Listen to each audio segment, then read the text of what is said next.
Ahojte, idem vám dnes pridať rýchly tip na sladkú desiatu. Ak máte chuť na sladké, tak si pripravte niečo plné bielkovín, ktoré vás aj zasytí a podporí vaše trávenie. Ideme si pripraviť stracciatellový jogurt, kde budeme používať grécky jogurt, proteín sladený stéviou a horkú čokoládu 70%. Takže môžeme ísť na to. Môžeme ísť na to. Do gréckeho jogurtu dáme proteín sladený stéviou. A môžeme postupne pridávať aj horkú čokoládu.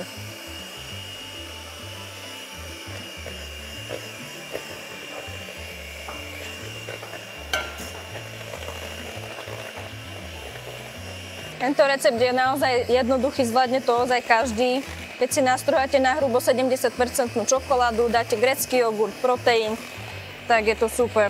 Horkú čokoládu rada používame preto, lebo patrí do rebríčku top 5 najzdravších potravín sveta. Je plná antioxidantov, má kofeín, čiže dodáva energiu a zlepšuje aj koncentráciu.